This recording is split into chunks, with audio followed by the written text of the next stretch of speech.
Welcome to the Film Florida podcast. I'm John Lux, and I'm the Executive Director of Film Florida. Before we get to our interview, please remember to subscribe, rate, and review the Film Florida podcast. If you're not already a member of Film Florida, please consider joining at filmflorida.org. If you like what you hear on the podcast, please consider going to our website and donating $20.22 for our 2022 fundraising campaign. We also have a Film Florida merchandise page. Visit filmflorida.creator-spring.com to purchase Film Florida t-shirts, sweatshirts, coffee mugs, and more. Storyboard artist, producer, and director Mark Simon has amassed over 6,000 production credits in his 30-plus years of experience working in the entertainment industry. Mark has pitched and sold more than 35 production and distribution deals for his original concepts and worked with numerous studios and networks pitching in-house productions. Mark talks about getting his start in the industry, a few of his many credits, his various business endeavors, and much more on this episode of the Film Florida podcast. Here's my conversation with Mark Simon. Welcome to the Film Florida podcast, Mark. Thanks. Good to be here. Always good to talk to you, John. Absolutely. Thanks for spending some time with us. So let's start with the basics. What's your origin story? Where'd you come from? I kind of moved all over the country, actually all over North America. My dad was in oil with Shell, so every couple of years we moved. Kind of settled once I was in junior high in Houston. So I kind of talk about being raised in Houston. Went to college in East Texas at Stephen F. Austin State University because I wanted a 4-year degree, not just an art degree. And then 2 weeks later, I was living in Hollywood and living the dream. I actually got started at Roger Corman's studio. The younger people won't know anything about Roger. You probably recognize his name. Half of Hollywood, it seems, got their start at Corman's studio. So it was a really cool place to make absolutely no money and work extraordinary hours, but learn everything. Well, that explains kind of the beginning of your career. But where in your life did you decide the entertainment industry was where you want to be, and specifically the artistic side? Well, I was always an artist. I always wanted to draw. I always did. My dad was a musician as well as being an engineer. So, I went to a lot of music classes, both guitar and piano. The reason you never see me doing any of that is because I can't. I came home from all my music classes with cartoons written on my sheet music, and they finally realized, well, maybe we ought to spend time and money on art classes instead of music lessons. So, art has always been my thing. Even when I was working construction, I became superintendent of a construction company when I was still in high school. Okay. And through that, I started designing all of our marketing and all the architectural renderings. At the same time, I was also the artist for my high school, the cartoonist and artist at my university. So art has always been a part of it. Hollywood, I was always fascinated with animation. I thought I would actually be an animator for a number of years. We used to get Super 8 film shorts like of The Incredible Hulk or the original Peter Pan, 5-minute shorts that I would put into our projector, and I would pull it through one frame at a time and study it that way, which I was fascinated with. I still like doing stuff like that. But I didn't really think about Hollywood until I was watching Star Wars. I was 13, sitting in the front row. I didn't know what to expect. That first ship comes over and that opening shot. And that was it. I was like, I have to learn how to do this.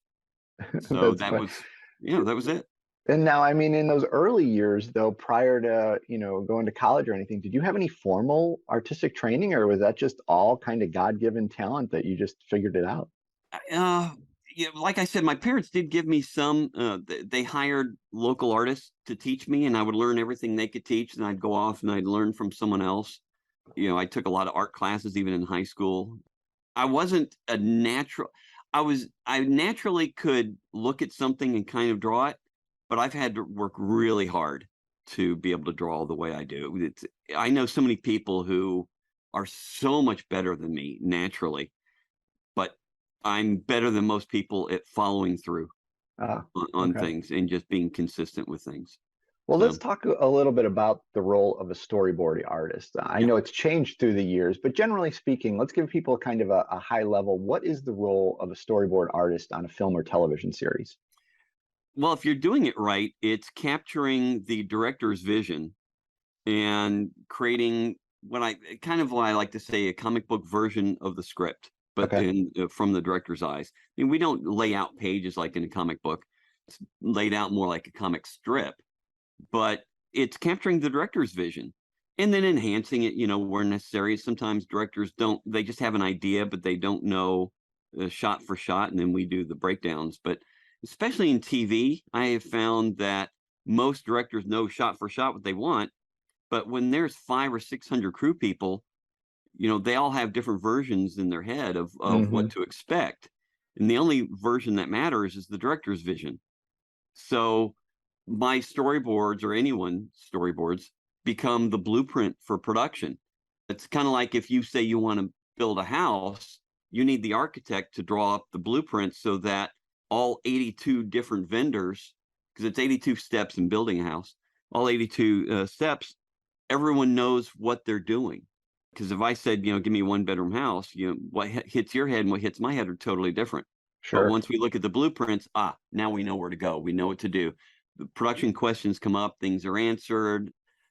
The production manager can properly schedule because they can see what's going to be needed. Stunts and effects know what they need to plan because they know what the director's envisioning. And this becomes really important in ways that a lot of people don't realize. I remember working on, back when I was still living in Orlando, working on McHale's Navy.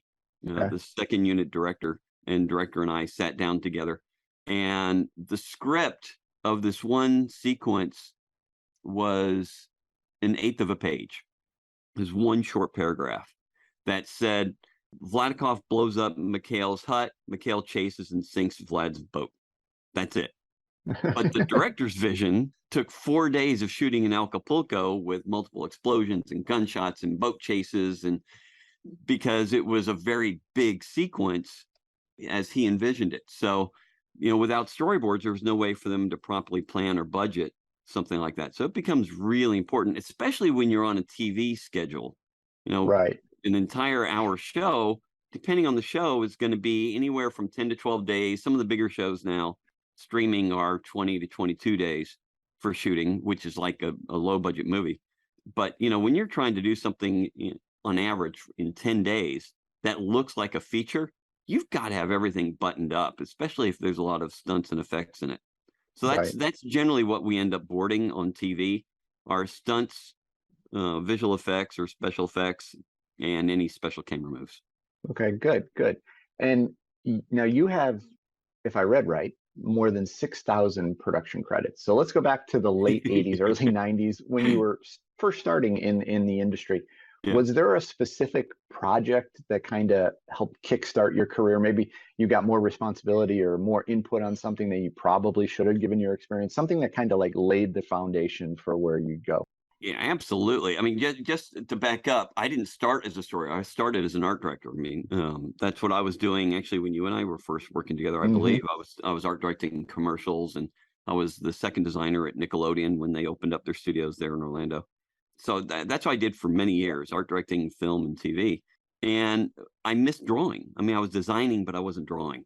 So I had started doing the storyboards for any time Nickelodeon needed storyboarding on their live action production. I started doing that. I was storyboarding, a couple of small films on the side. But it was really when Spielberg moved to Orlando and moved Sequest to the Universal lot that I thought, okay, Spielberg, science fiction, the biggest show on TV.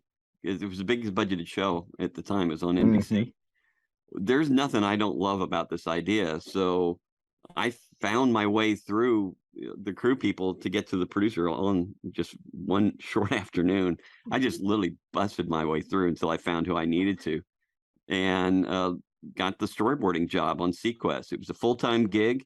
It was 9 months, just that one show. I also did all the character design and concept design for that season. It was season 2. And that was it. I was in love, and that launched my career. I've been full-time storyboarding literally since the first day of Sequest. Wow. Wow. And you've done storyboards for both animation and live action, as you kind of mentioned. Does it make a difference in how you fulfill that role? Yeah, Storyboarding in essence hasn't changed that much over the years. I mean, other than we can provide animatics in real time if you know the right softwares to use. But the biggest differences are between animation and live action. And there's also differences between storyboarding animated movies versus animated TV, both Okay. of which I've done. In TV animation, the story artist is actually the visual director. The story artist does all the breakdowns, figures out how to tell the story visually across the board. The director will give notes, and especially after your first rough pass, but it's really the story artist does all the breakdowns.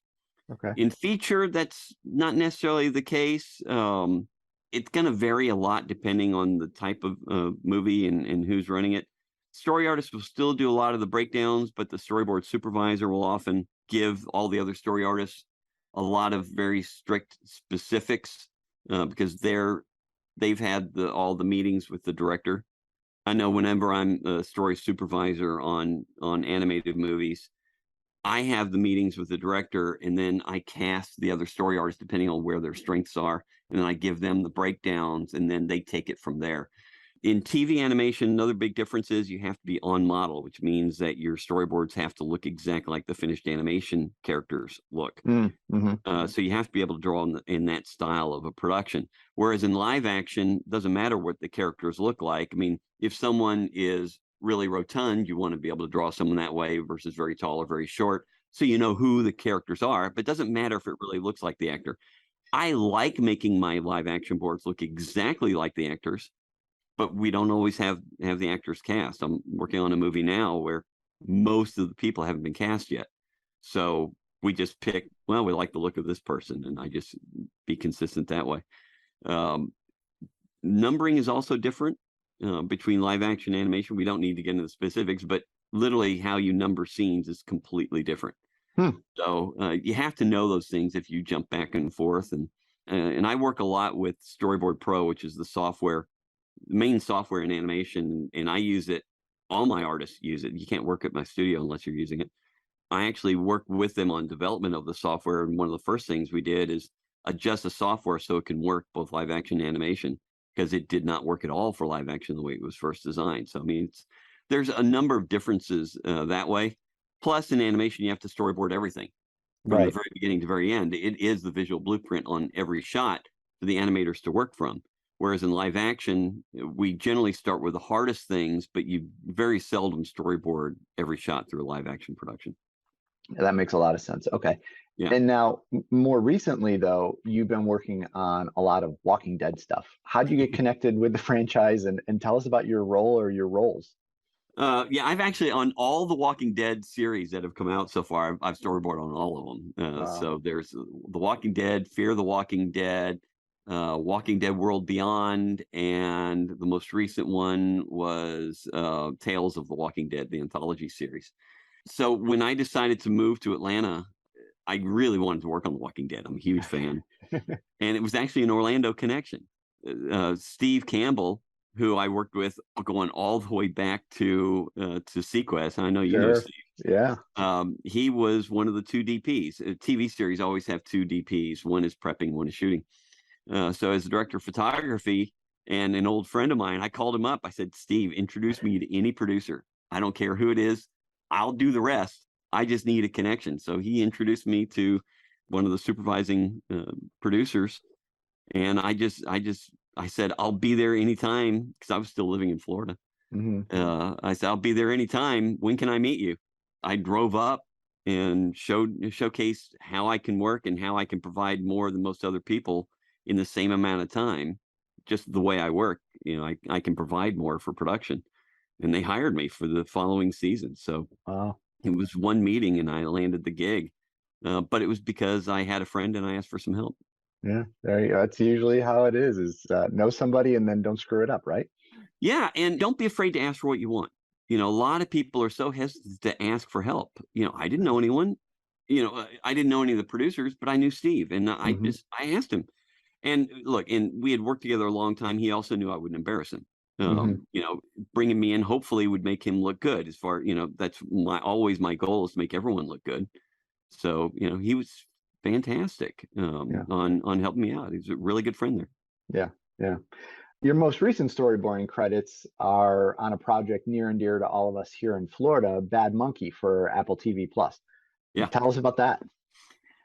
That has been really fun. That was with one of the directors and producers I've worked with on a number of different things, and most recently I'd worked with him on Dexter. Then when production started up down in Miami and the Everglades on Bad Monkey, he asked if I want to be on it, and it's like, well, yeah, storyboarding something out of Florida, absolutely. I love working with this director, and the story is really great. Of course, it's based on a series of books, and it was fun. I because a lot of that was done still through COVID and post COVID. I never got a chance to go to set. It's all virtual. I'm pretty much like you and I are talking here, except instead of seeing my gorgeous face, I share my screen and I'm drawing digitally. So I make it as easy for a director as possible. So literally I'm sketching as they're talking and I'm getting approvals on the first pass. Then I go through and I do my cleanups, but my rough thumbnails, the director can say, oh, a little closer. Can they look over this way? In seconds, we go from the director describing something to having an approved shot. Wow. Now, I mean, you mentioned COVID. I wanted to ask you about that. How did the process change, pre-COVID to COVID, and did it make your job easier, harder? Just kind of talk through that whole process of change. Well, luckily, I'm one of the pioneers in the industry of using video streaming for storyboarding. I mean, I've written about it, I've trained on it. I mean, I was literally one of the first people in the industry to do it. So I was really well set up for the COVID years, more than a lot of other people. So for me, it really didn't change a whole lot. I mean, the nice thing about working virtually, like this and being able to draw is I could stay in my studio where I have everything. Right. Anything I could need, any kind of reference material. I have all my, my action figures I use to draw from, and my big computers, and literally anything I need. And I can also work on multiple projects because I could take a meeting here and then take a meeting over there. Doesn't matter where in the world a client is. It didn't change much for me. What changed was directors and productions feeling comfortable with it, because a lot of them had not worked with someone like me who really knew how to use the technology. Yep. They were forced to start using it. So it was less explaining from me on how it works and how comfortable I can make a director feel, because they didn't have an option. Story artists were one of the first crew people who were not allowed in production offices because it was possible for us to be distant. So productions just said, you can't come in, just work long distance. So for me, it made my job easier just because I didn't have to pitch the idea of working this way. And are you seeing that continue, or are you back to, people wanting you face to face? It's staying, for the most part, it's still staying virtual. That said, I recently worked on a big series that was shooting in Italy, and they flew me to Italy because we had some very, very complicated sequences that were all based on how the locations were set up. The director and I have worked together a number of times, and she requested I come out to Italy with her to do all the breakdowns. So, I'm not going to complain about that. Spending a couple of weeks in Lake Como and up in the Alps is pretty freaking cool. Yeah. So there are worse places to be summoned to. Yeah, exactly. But that was the first time in 4 years I had even been to a set. So, yeah, it's been a long time. I miss being on location and on set. I like the camaraderie with crews. But even then, I'm still almost always just with the director and the director of photography. They're usually the only people I work with. Sometimes the stunt coordinator will come in for some of the stunt sequences, and we'll talk through some stuff on what they want or how they can do a certain stunt. And that's one of the things of having been in production for so long, with understanding how effects are done, understanding how stunts are done. And, I've done some directing as well on things that I can help production with. Oh yeah, so we need to hide these stunt pads on this, or we need to hide this type of thing there, or this is how we're going to roll the car on that one, or just certain things I can help shortcut the entire thing. And I also know then how to put in the descriptions of the storyboards so everyone understands, all right, this is an effect, it's going to be done this way, or this is stunt, we're going to need to have that. Or when a director's saying, we need to shoot this with a long lens, I know how that's different in my drawing, and I know what I need to list out on there, because if a director is telling me something, I know the rest of the crew needs to know it. So production knowledge across the board is very beneficial for me to make the boards as helpful for production as possible. That makes a lot of sense. Yeah. If they need to see it, you need to know it so you can put it in there. Yeah, absolutely. Now, in addition to all the storyboard work, you've written a number of books. How and why did that become a thing? For me, everything is story, and I like sharing knowledge. And books at first were the only way to do it. I've been writing and producing more courses for LinkedIn Learning than writing books over the last number of years. So I started with writing books on storyboarding. I've done 3 different editions of my storyboarding book, which is now I think in like 7 languages, and it's the Bible of the industry. Wow. And that was just because I wanted to share that knowledge. And then my publisher started asking for more things. My book was selling really well. I said, well, we want you to write a book on producing animation. And then doing all that, I started taking photos of models that my team of story artists and I could use to draw from, because we all get tired of drawing our own face looking in a mirror. So I was putting together this booklet of photos of different models, photographing them from all different angles of the head and holding a variety of expressions, because the face royally changes when you're screaming versus snoring or whatever. And I realized, I'm not the only person who needs this. So I took that out, and I had multiple publishers bidding to publish that book, and that's become my evergreen book. That's by far my best-selling book. I've got a series of them called Facial Expressions.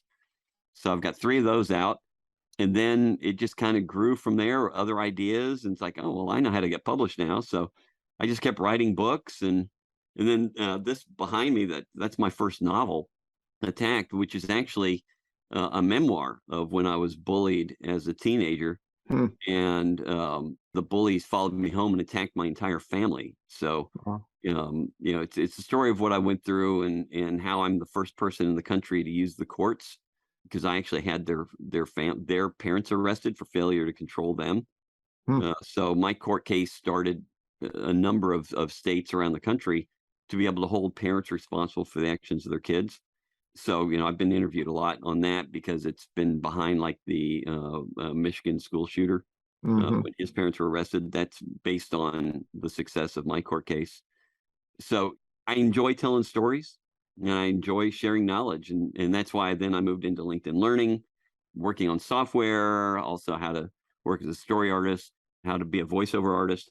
I do a lot of VO myself, but I also direct a lot of other voice actors when I'm producing and directing animation. So I had a lot to share there, and that's become a really popular. And so it just kind of grew. Yeah. Well, I mean, you talked about sharing your knowledge, and I mean, I understand that and I respect that, but I also find it fascinating that you would sit there and a lot of people would say, well, I'm not going to share my knowledge. I don't want people to take my expertise or my job. Like, that's your intellectual property in a lot of senses. You don't see it that way. No, I want people to be better. I like helping production. And look, the chances of someone doing everything that I do is pretty low, or they'd already be doing it. So I don't really worry about someone taking my job. Now, I have seen over the years a lot of people doing a lot of great stuff. It spurs me to get better. So no, I don't worry about someone taking. There's a lot of work out there. I have to say no. Doesn't mean I want the production to suffer. I hope that there are other really good people out there who can take on all those other jobs and do a great job. That's a great philosophy. Now, being a storyboard artist is still a large percentage of your work, but you also are producing and directing, as you mentioned. Was that a natural progression in your career, or was there some specific reason that you decided you wanted to kind of go off and do some other things as well? Well, as a story artist, we're telling stories. I mean, so it's a very natural progression. A lot of directors started as story artists. Alfred Hitchcock was a story artist, and a lot of people don't realize that. Yeah. And Jim Cameron was a story artist and production designer and moved into directing. So it is very natural, especially in animation. A lot of directors start in the story department, and they move forward because you are directing, calling the shots when you're story artist.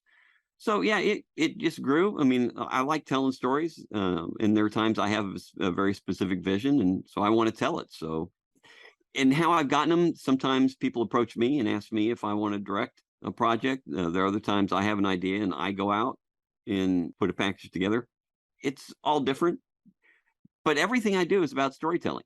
When Mm-hmm. I'm teaching or writing my books, I try to find the story of what it is that I'm doing that makes it interesting. For instance, one of the books that I co-wrote is about resumes. Not the most Okay. exciting story in the world, but everyone has to have them. And back when I was in college, I created a different way of putting together information on a resume than we're taught in school, because I always thought that was absolute bullshit what I was taught.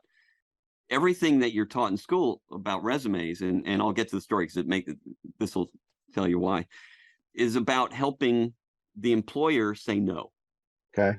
I wanted to create a way of doing resumes to help the person looking for a job hear a yes. Completely different approach. And to get that out there, I knew that if I just wrote one of the thousands of books that are out there on resumes, no one would ever read it. Mm-hmm. But my wife and I had read a book we really love. You've probably read it, called The 1 Minute Manager. Mm-hmm. It's a very short book. It's told in as a story of how this young man learns to become a manager through mentors. We thought, well, let's do that. Let's tell a story of a young man starting his career and being mentored through the 3 different steps of creating a great resume that'll work for you, so that it's interesting to read and you'll get a lot out of it. And then we pack the end of it with before and afters. Here's what you're taught, but here's what will actually work for you. Mm-hmm. And we called it Your Resume Sucks. And being a story, people are more willing to read it, Sure. and it becomes more interesting. And I think you get more out of something when it's told as a story rather than just details. Right. So I've done that with virtually all of my books. One of my publishers asked me to write a book on animation. I declined. I said, there's a lot of great books out there. I don't have anything to add. They said, well, we like how you explain things. We really want you to do it. And they kept coming back. And I said, if I can come up with a way of giving out this information that's already out there, that's different, I'll do it. And that's when it hit me that all the books that I learned animation from had all the information, but they were put together in weird ways. Mm-hmm. No one had done a book that tells the process of producing your own animation from beginning to end. So I thought, oh, wait a minute, the story of creating your own animation from concept all the way through delivery. Was the first book that did that. Mm-hmm. So then I agreed to write it, and that was my first book on producing animation. And now you have a number of offshoot businesses, as if you don't have enough on your plate. One of them is called Sell Your TV Concept Now. What's that? Over the years, my wife, you've met Jeannie. She Mm-hmm. was one of the producers at Nickelodeon and at Disney for a number of years. And she and I created a number of shows. We've landed somewhere around 35, 36 production deals on our own concepts. And people kept coming to us and asking us, well, how did you do it? What do you need to put together? And there's a lot of information there because, we failed miserably for years and years and years. And then we learned from it until we started, closing deals. And I learned how to pitch and what we need to have for, and what, or more important, what you didn't need to have when you go out and pitch. And this is obviously information people need. So it literally came from people asking us for that information. So we put it together in a couple different ways. We have our do-it-yourself kit called the TV Pitch Kit that you can find at tvpitchkit.com. For a number of years, we hosted a 3-day conference there in Orlando called the Hitmaker Summit, Mm-hmm. where we would bring people in. And day one was, you all have ideas, but let's see if it's really an idea worth moving forward on. So it's development. The second day was, okay, so you've got your idea. What do you need? So the second day was all about packaging. And then the third day was, okay, so you've got this idea. How do you pitch it? Working your way through practice pitching. And then we had, seasoned speakers, a lot of executives would come in. So we did that for a number of years. And then we also consult with people on, they'll show us their concept, whatever materials that they've got. And we would go over it with them and tell them what works, what doesn't work, and give them a game plan on moving forward. So and Jeannie was running that. So that was really, like I said, came out of combination of our success on knowing how to do it and people really desperately wanting that information because so little of it was out there. Yeah. And you mentioned serving as a consultant and lecturing. Given what I know about you in this conversation, I bet you really enjoy the lecturing part of things. I do. I love getting out there, and obviously I do most of my lecturing now virtually. Hmm. But I've spoken all over the world. I've been on tours through Central and South America, obviously all through North America and Canada. I've spoken in France. I've spoken in China a number of times. Yeah, literally all over the world. And it's generally it's a combination of storyboarding, general production, or pitching. Are the things that people are normally asking me to lecture about. But I've also been speaking to groups about bullying, obviously, over the last couple of years Hmm. since this book came out. Sometimes it's inspirational stories about business, since I've run a number of businesses over the years. I love it. And there's nothing like the energy of being with a live crowd and getting response and Q&As. So, everything from Comic-Con out in San Diego, I've spoken there a number of times, to, Dragon Con here, MegaCon in Orlando, I've spoken a number of times. It's exciting. It's fun. I love other people's excitement. I love talking to creatives, and all creatives have some of the very similar fears and Hmm. frustrations. And I like helping them through that. And, being a successful artist, it's great to be able to share that with other artists who either are struggling or haven't even started yet, but they hear things from family and friends like get a real job, or Hmm. there's no money in being an artist. You're going to be a starving artist, which I hate that. I hate that phrase. It's such a bullshit phrase. I use the term thriving artist.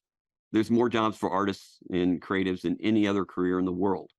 But for some reason, they get shit upon by a lot of Yeah. people. And so I argue against that, and I give people arguments and info that they can use to support themselves and hopefully turn those naysayers in their lives around. Well, you've done a ton of things in your career. From Mm. a career standpoint, what's left on the bucket list? What do you still want to accomplish?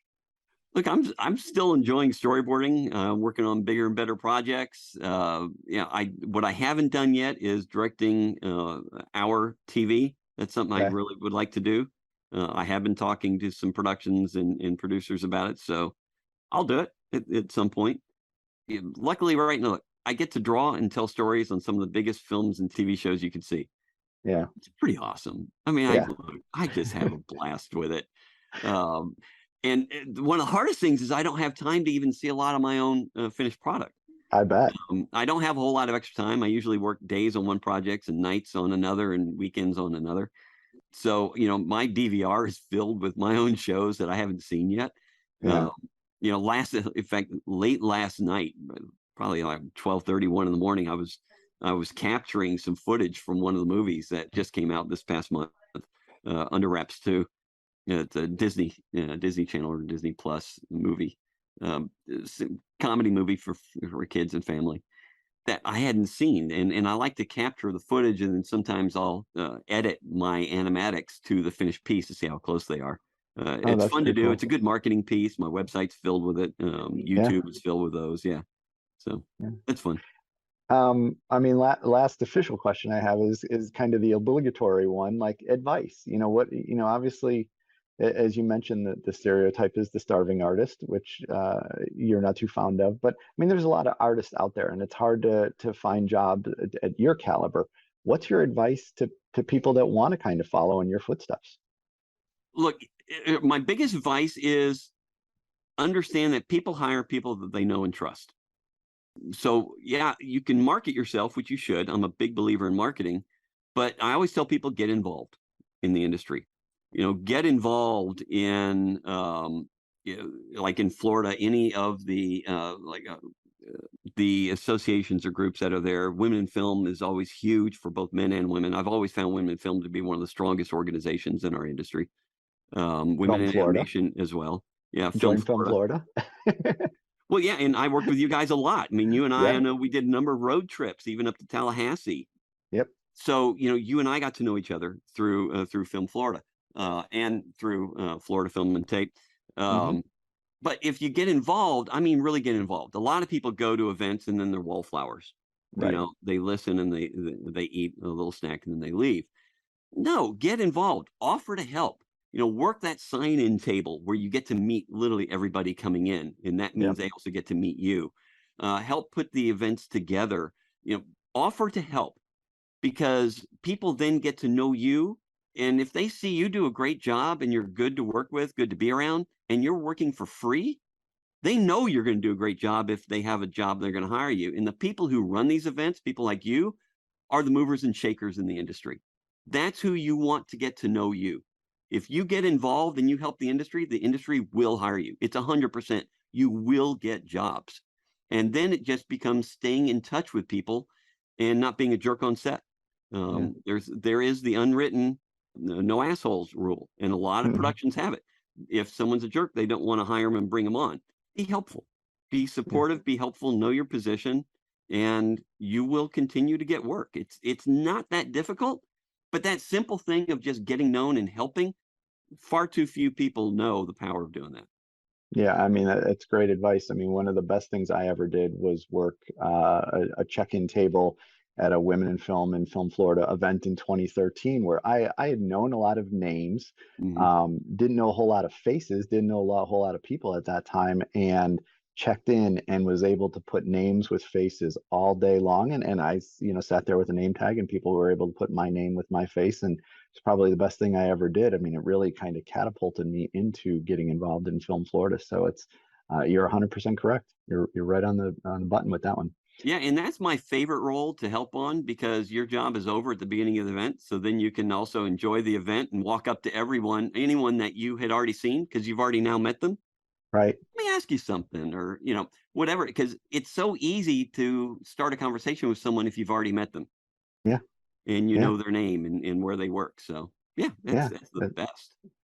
Now, we've talked a lot about your endeavors, and I want to make sure people know where they can get more information about you. So give us websites, social media, anything you need to plug. That's great. So my website for storyboarding is storyboards-east.com. So anything and everything about storyboarding and animatics are there. For my books, very simple, it's marksimonbooks.com. So I've got all my books there. And social media, I'm pretty much just on LinkedIn. Everything I do is business-based. I love LinkedIn. So just look up Mark Simon, I guess story artist or storyboard artist. Pretty easy to find. So that's where I post things. That's where I keep in touch with people.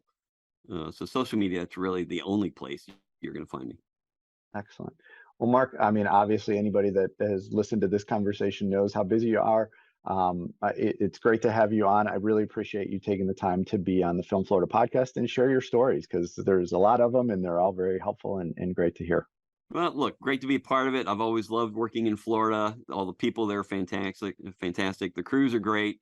Projects I've worked on there are amazing. So, anytime I can be of help, I'm there for you. And again, just seeing you again and talking with you, something I've always enjoyed. So I appreciate the opportunity to hang with you a little bit. Absolutely. Thanks for spending time with us. Thanks for being on. Thanks for listening to this episode of the Film Florida podcast. For more information about Film Florida, go to filmflorida.org or visit our social media pages on Facebook, Twitter, Instagram, and LinkedIn. If you're not already a member of Film Florida, please consider joining at filmflorida.org. If you like what you hear on the podcast, please consider going to our website and donating $20.22 for our 2022 fundraising campaign. Check out the Film Florida merchandise at filmflorida.creator-spring.com, and please remember to subscribe, rate, and review the podcast.